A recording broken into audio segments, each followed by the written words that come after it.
मैं आपसे कहते बात मत करो। जौन बा कागज बा सब कुछ बा, मतलब नहीं।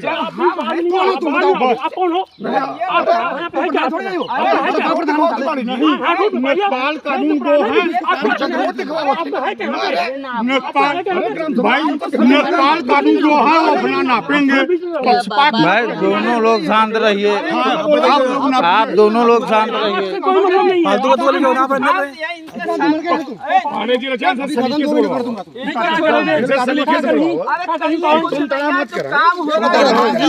आप कई बार नाच करा चुके हैं लेकिन वो बने नहीं है। मालूम बना हमसे हरि नारायण हमसे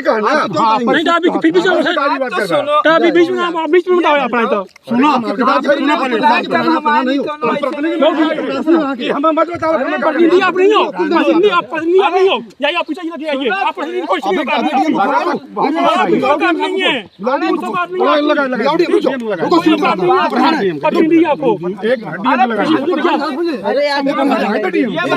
भाई नेपाल और कानून को सब नापेंगे। सुनो मेरी बात सुन लो, एक है नहीं यहाँ से नहीं, यहाँ से जमीन लगा। जब जमीन सामने है नेपाल कानून को जहाँ की इच्छा होगा वो नापे। आप जब सुनते नहीं है आप ही कह देते हैं कि आप मत बोलो, कानून को मौजूद है। हाँ मैं भूतपूर्व सैनिक हूँ। कहाँ के रहने वाले हैं आप? ग्राम परमानपुर उत्तर के गौरा। लैट्रिन का गड्ढा बनवाने के लिए गड्ढा बनवाया तो हम से पुलिस से रिटायर होकर के जयशंकर पांडे 2024 में आए थे। बगल में उनका चक अलग है, हम अपने चक में खुदवाए। फिर आकर के मेरे को वो उनके लड़के ब्रिजेश शिव कुमार वो आकर चप्पल उठाए, गालियां बना दिए और धमकी दिए कि मैं तुमको जेके गारमेंट में खोला हूँ, सड़क पर ही है, रास्ते मिर्जापुर कोर्ट में जाओगे तो वहीं मार डालूंगा। और उसके बाद फिर इन्होंने बहुत करने के बाद मेरे को फाइटे बहुत मारे, गिरा दिए, चारपाई उलट दिए। उसके बाद गांव वाले जब जुटे तो उसके बाद वहां से हट गए। फिर उसके बाद मैं अपने खेत की पैमाइश के लिए एप्लीकेशन दिया तो एसओसी साहब ने आदेश किया कि पैमाइश विथ फोर्स की जाए, सीओ और एसीओ करें उनके लिए। उसके बाद श्रीमान एसीओ सीओ अब तक एसीओ और कानून गोल लेखपाल अब नहीं है, तब नहीं है, जब नहीं तब नहीं है। जब 2 बार नोटिस दिया गया फिर बोलते हैं थानेदार नहीं है, फिर दूसरी बार भी थाना में कोई है ही नहीं है, थाना फोर्स नहीं है, फिर वो भी कैंसिल हो गया। फिर उसके बाद एक बार फिर नोटिस दिया तो फिर कानून गो बीमार पड़ गए। कानून गो बीमार पड़ने के बाद फिर नहीं ऐसे रहा तो बड़ी मुश्किल से बातचीत करते करते 21 तारीख का डेट दिए और सम्मन नोटिस हो गया। नहीं उसके पहले एसीओ साहब बोले कि ठीक है मैं ही चलता हूँ, नहीं है थाना पुलिस कोई बात नहीं। तो एसीओ साहब आए घर पर तो उनको उनका लड़का नीरज पांडे हैं और ब्रिजेश पांडे वो सब आ करके एसीओ साहब को धमकाए, बोले कि मैं नौकरी खा जाऊंगा, ये कर दूंगा वो कर दूंगा। बिना नोटिस सम्मन के कैसे आए, ठीक है, बिना नोटिस के कैसे आ गए। नाप करोगे जल्दी चला कर दिखाओ तो चुपचाप बेचारे दूसरा डेट दूंगा सम्मन नोटिस देकर। फिर वो चले गए। फिर सम्मन नोटिस दिए 21 तारीख के लिए। 21 तारीख को 21 मार्च अभी जस्ट करंट 21 मार्च के लिए नोटिस सम्मन दिए। आए तो उस समय एसीओ साहब बताया कि उनकी मिसेज हो गई, बीमार हो गई, वो नहीं आए। कानून गोल लेखपाल आए तो कानून गोल लेखपाल से कांटेक्ट हुआ, बोलते हैं कि मैं मिर्जापुर हूँ।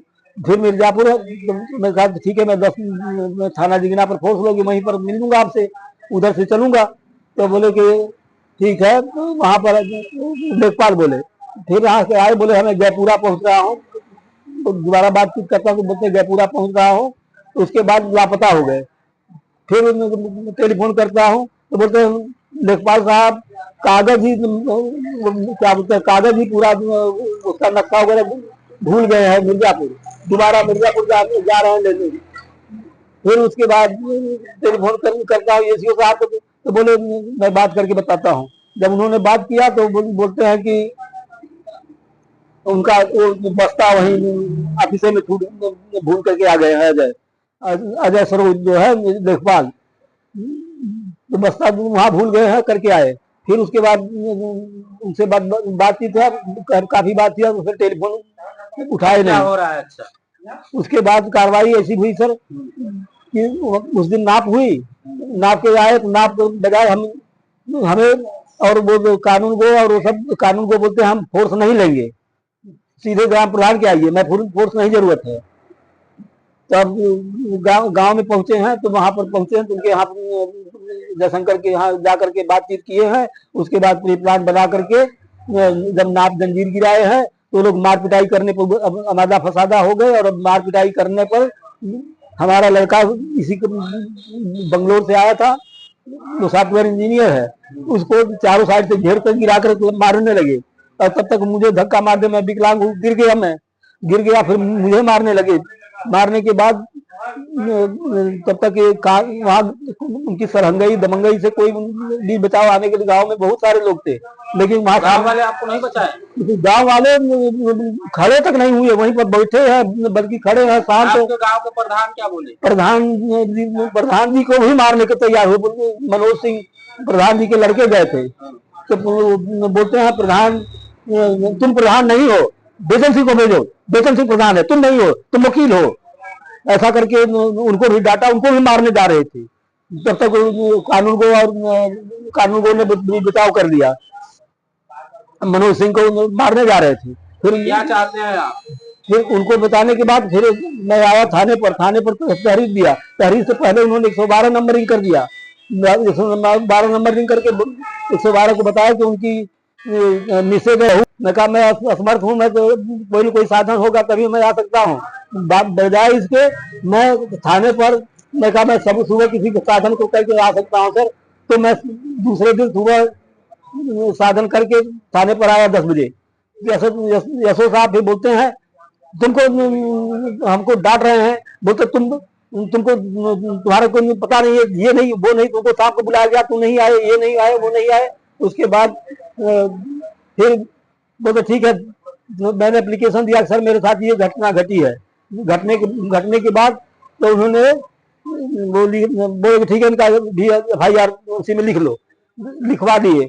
लिखवाने के बाद मेडिकल के लिए सररोई भेज दिए। सररोई से एक्सरे लिखा गया, फिर थाने पर ले आए। थाने पर ले आए, बोले आज सैटरडे खत्म हो गया टाइम, संडे है कल, परसों मंडे को आप 10 बजे थाने पर आ जाना। मंडे को जब मैं थाने पर आया तो माफिया लोग बस कलकत्ता से मेरे भतीजे को बुला लिए और गलत पंचायत करके पता नहीं कौन कौन कागज इकट्ठा करके वो थानेदार के हमारे दरवाजा बैठका करके पूरा द्वार पर JCB लगा कर गड्ढा खनवा दिया। और मैं थाने पर बैठा हूँ एक्सरे जाने के लिए, और उसके बावजूद भी वो जब तक पूरा गड्ढा, तब तक वहां से गांव से लोग टेलीफोन किए कि आपके घर पर JCB लगा है। फिर जब मैं बताया उनको, बोले कौन कहता है झूठे से पालेंगे। फिर मैं मिर्जापुर गया, फिर मुख्यमंत्री पोर्टल पर मैंने RTGS किया और SP साहब को भी किया। फिर उसके बाद करने के बाद घर गया। घर जाता हूँ, देखता हूँ पूरा द्वार हमारा पूरा JCB से 4 फीट गड्ढा खोदा हुआ है और 3 टाली बोल्डर गिरा हुआ है द्वारे पर। तो फिर ध्यान से दूसरे दिन फिर मैं आया, बोलते तो कल आना। तो कल मंडे ट्यूसडे को, सोमवार को ऐसे हो गया। मंगलवार को फिर मैं आया। जब मंगलवार को आया तो ये श्रीमान कल, आज बुधवार है, तो आज अभी आया हूँ सर। तो SDM साहब कल ही SDM साहब और उनको बात किया था DM साहब से, तब जा करके बड़े यशो साहब ने, जब SDM साहब को आदेश हुआ, SDM साहब को फिर मैं दोबारा दो वो कागज दे दो, फिर मैं SDM साहब को भेजूंगा, ये करूंगा वो करूंगा। मैं बोला सर मेरे को टेलीफोन आ रहा है, घर पर काम हो रहा है, वहां पर काम चला रहा है, ईंट गिरा दिए हैं, पर ये सब हो रहा है। तो बोलते तुम झूठे हो, तुम 2 वर्ष के बाद जब आता हो तो 9 बजे घर पहुंचता हूँ। घर पहुंचता देखता हूँ तो पूरा जितना 4 फीट खुदाई हुई थी वो सब भर गया है, पूरा धोखा डाल के भर दिए हैं।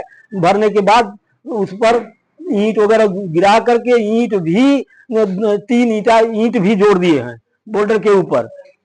फिर डीएम साहब को टेलीफोन किया तो डीएम साहब से कोई बोले कि मैं बताऊंगा साहब को, उनको बताया, बताने के बाद भी कोई एक्शन नहीं हुआ। फिर एसडीएम साहब को टेलीफोन किया, एसडीएम साहब ने आश्वासन दिया कि मैं बता रहा हूँ। बावजूद उसके फिर एसओ साहब को मैं टेलीफोन किया, फिर उनका टेलीफोन किसी ने उठा करके बोला कि ठीक है मैं अभी साहब को बता रहा हूँ, सो रहे हैं। उसके बाद फिर मरता क्या नहीं करता, मैं परेशान हूँ। फिर साहब अभी मैं तब तक साहब मिल गए साहब, तब मैं बता